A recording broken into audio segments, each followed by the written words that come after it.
जय हिंद। आज हम बात करेंगे यूपी स्कॉलरशिप 2024-25 के लिए। इस वीडियो में बात करने वाले हैं कि जिनका फॉर्म वेरीफाई हो गया है उनका पैसा कब तक आएगा।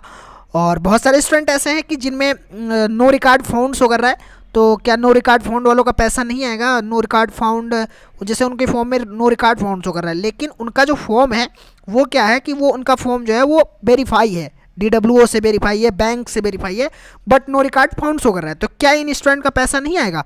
ऐसे बहुत सारे स्टूडेंट के मन में एक डाउट चल रहा है। तो इन्हीं चीज़ों से लेकर के हम इस वीडियो में बात करने वाले हैं, चाहे वो OBC कैटेगरी के हों या फिर जनरल कैटेगरी के हों या फिर SC ST कैटेगरी के हों, उनका पैसा कब आएगा। सारा कुछ हम आपको इस वीडियो में डियर स्टूडेंट बताएंगे। बट उससे पहले आपको बताएं कि अगर आप इस चैनल पर नए हैं तो चैनल को सब्सक्राइब कर दीजिए, वीडियो को लाइक एंड शेयर कर दीजिए, जिससे आने वाली हर एक वीडियो आपको टाइमली मिलती रहे। चलिए डियर स्टूडेंट, वीडियो को स्टार्ट करते हैं। और मैं इस वीडियो में आपको ये भी बताऊंगा कि जो स्टूडेंट हैं उनका हर एक कैटेगरी का बजट कितना कितना है, ये भी आप लोग को पता होना चाहिए। देखिए, जो आपके फॉर्म में जितने स्टूडेंट ऐसे हैं कि जिनके फॉर्म में नो रिकॉर्ड फाउंड शो कर रहा है, क्या शो कर रहा है? No record found. तो अगर आपके फॉर्म में नो रिकॉर्ड फाउंड शो कर रहा है तो इसके पहले मैंने एक वीडियो आपको प्रोवाइड करवाई है, उसको जा करके आप थोड़ा डिटेल से देख लीजिए। उनमें पता चल जाएगा आपको कि नो रिकॉर्ड फाउंड क्यों शो कर रहा है, वो चाहे OBC कैटेगरी में हो या फिर माइनॉरिटी कैटेगरी में हो या फिर जनरल SC ST में हो। उस वीडियो से आपको पता चल जाएगा कि ये शो क्यों हो रहा है, क्या ये शो होने से स्कॉलरशिप नहीं आएगी या फिर आएगी। बट इस वीडियो में मैं स्पेशली ये बताने वाला हूँ कि कौन सी कैटेगरी का पैसा कब तक आ जाएगा। तो जो एक ऑफिशियल नोटिस आई हुई थी पहले के टाइम पे, वो 17 जनवरी 2025 को आई थी। इसमें क्या बताया गया? अन्य पिछड़ा वर्ग। अन्य पिछड़ा वर्ग का मतलब होता है कि जो OBC कैटेगरी होती है, OBC कैटेगरी के जो स्टूडेंट होते हैं उनका पैसा कब तक आएगा। तो आप अगर देखना चाहेंगे तो उनमें क्या है कि स्टूडेंट कुछ ऐसे हुए हैं कि जिनका फॉर्म जो है, इनमें बताया गया था कि 25 फरवरी, कब तक? 25 फरवरी तक स्कॉलरशिप दे दी जाएगी। लेकिन आपको पता है कि इधर मार्च का लास्ट वीक चलने वाला है, तो इनमें अभी तक नहीं आई स्कॉलरशिप, बहुत सारे स्टूडेंट की नहीं आई। तो एक और बाद में भी OBC के लिए ऑफिशियल नोटिस जारी की गई थी। यहाँ पे देखेंगे कि OBC कैटेगरी के, तो यहाँ पे क्या कहा गया था कि 22 मार्च तक फीस प्रतिपूर्ति और छात्रवृत्ति, यानी अन्य पिछड़ा वर्ग के विद्यार्थियों को दसमोत्तर छात्रवृत्ति एवं शुल्क प्रतिपूर्ति की राशि 22 मार्च तक दे दी जाएगी।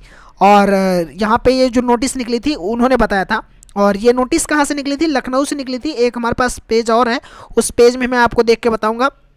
यहाँ पे देखेंगे तो पिछड़ा वर्ग कल्याण निदेशक वंदना वर्मा ने बताया कि छात्रवृत्ति शुल्क प्रतिपूर्ति समय निर्धारित की गई है। विश्वविद्यालय संबद्धता देने वाली एजेंसी एवं जिला विद्यालय निरीक्षक सीटों का सत्यापन कर, ये यहाँ पे ये बताया गया था। और ये भी बता दिया गया है कि जो 22 मार्च तक है वो OBC कैटेगरी की स्कॉलरशिप आ जाएगी। लेकिन अभी क्या है, बहुत सारे स्टूडेंट हैं जिनकी स्कॉलरशिप नहीं आई। अब कब आएगी? तो देखिए, अगर आप अपने फॉर्म को चेक कर रहे हैं तो ये OBC कैटेगरी की डेट थी। यहाँ पे जैसे सेम इसी तरह से अगर देखेंगे तो मैं आपको दिखाऊं कि OBC कैटेगरी की बता दिया मैंने आपको। और यहाँ पे देखेंगे अगर आप, तो यहाँ बहुत सारे स्टूडेंट ऐसे हैं कि जिनके फॉर्म में अभी इस तरह से शो कर रहा है, ऐसे शो कर रहा है, लेकिन जो उनका फॉर्म है वो नो रिकॉर्ड फाउंड शो कर रहा है। OBC कैटेगरी की बात कर रहा हूँ, नो रिकॉर्ड फाउंड शो कर रहा है। तो क्या इनकी स्कॉलरशिप नहीं आएगी अगर नो रिकॉर्ड फाउंड शो कर रहा है? तो देखिए, आपकी जो स्कॉलरशिप आने की डेट है, सबसे पहले जो जर्नल वालों की डेट थी, जर्नल कैटेगरी की, वो स्कॉलरशिप आने की वो थी कि आपकी जर्नल वालों की स्कॉलरशिप जो है वो 20 मार्च तक सबकी आ जाएगी। और 20 मार्च के बाद जो बचेंगे उनकी 31 मार्च तक आ जाएगी, ऐसा। तो 20 मार्च तक बहुत से कम स्टूडेंट की स्कॉलरशिप आई। वहीं SC ST की बात करेंगे तो SC ST की भी यही थी, 20 मार्च तक। 20 मार्च कहा गया था कि 20 मार्च तक सबके पैसे दे दिए जाएंगे। ऑफिशियल नोटिस की मैं बात कर रहा हूँ, 20 मार्च तक दे दिए जाएंगे। वहीं पे माइनॉरिटी कैटेगरी की बात करेंगे तो अभी तो माइनॉरिटी में बहुत सारे स्टूडेंट ऐसे हैं कि जिनका पैसा नहीं आया, सेम इसी तरह। और OBC कैटेगरी की जो बात थी, OBC की थी कि पहले आ जाएगी, लेकिन OBC के कुछ टेक्निकल एरर के कारण उनकी लास्ट डेट 22 मार्च कर दी गई थी। 22 मार्च तक सबका दे दिया जाएगा। अब क्या है कि स्कॉलरशिप तो आ रही है, जिनके फॉर्म जो हैं वो पहले जैसे PFMS पे जब वो अपना चेक कर रहे हैं, PFMS पे जिनके में पेमेंट शो हो रही है, जिनका वैलिडेटेड, अपडेटेड या क्रिएटेड शो हो रहा है और उनके साथ कुछ अमाउंट शो हो रहा है, तो उनकी जो स्कॉलरशिप है वो कंटिन्यू आ रही है। ऐसा नहीं कि स्कॉलरशिप नहीं आ रही है, बहुत सारे स्टूडेंट की स्कॉलरशिप आ रही है, OBC में भी और जर्नल में भी। और वहीं बात करें तो SC ST में भी आ रही है। सेम माइनॉरिटी में भी आ रही है, तो स्कॉलरशिप आ रही है। लेकिन जिनके में नो रिकॉर्ड फाउंड शो कर रहा है उनके में स्कॉलरशिप नहीं आ रही। ये क्यों नहीं आ रही उनके में, और नो रिकॉर्ड फाउंड क्यों शो कर रहा है? देखिए, स्कॉलरशिप जो दी जाती है वो एक रूल से दी जाती है कि बहुत सारे स्टूडेंट होते हैं और बजट जो होता है वो लिमिटेड होता है कि इतने स्टूडेंट हैं। जैसे मान लीजिए कि अब मैंने आपको पिछली वीडियो में बताया था कि एक परसेंटेज क्राइटेरिया होता है, जैसे जर्नल वालों के लिए कोई एक परसेंटेज क्राइटेरिया बना दिया कि अगर आपका 62% होगा तो आपकी स्कॉलरशिप आएगी, अगर इससे कम होगा तो स्कॉलरशिप नहीं आएगी। वहीं ओबीसी के लिए बना दिया कि अगर आपका 60% होगा तो स्कॉलरशिप आएगी, नहीं तो नहीं आएगी। क्यों? भले ही आपका फॉर्म सभी जगह से वेरीफाई हो, लेकिन उन्होंने एक परसेंटेज क्राइटेरिया दे रखा है कि अगर आपका इतना परसेंटेज होगा तो स्कॉलरशिप आएगी, नहीं तो नहीं आएगी। क्यों नहीं आएगी? इसका एक रीज़न है। देखिए क्या रीज़न है इसमें, क्योंकि जो बहुत सारे स्टूडेंट ऐसे होते हैं, जैसे बहुत से स्टूडेंट फॉर्म फिल करते हैं लेकिन बजट जो होता है एक लिमिटेड होता है, क्योंकि सरकार को ये चीज़ें पता नहीं होती कि कितने से स्टूडेंट हैं जो फॉर्म को फिल करेंगे। लेकिन अब क्या मतलब, बहुत सारे स्टूडेंट कहते हैं कि मैंने अपने फॉर्म को फिल किया, सारा कुछ वेरीफाई करवा लिया, फिर क्यों नहीं आएगी?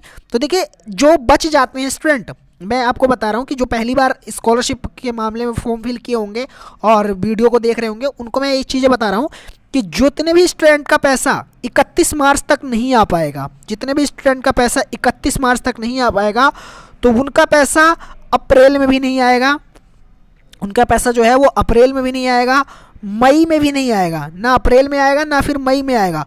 फिर उनका पैसा सीधे जून के महीने में आएगा, सीधे जून के महीने में, और वो भी जून के आपको दूसरे सप्ताह में देखने को वो पैसा मिलेगा। कब? दूसरे सप्ताह में वो पैसा जो है वो जून के देखने को मिलेगा स्टूडेंट को।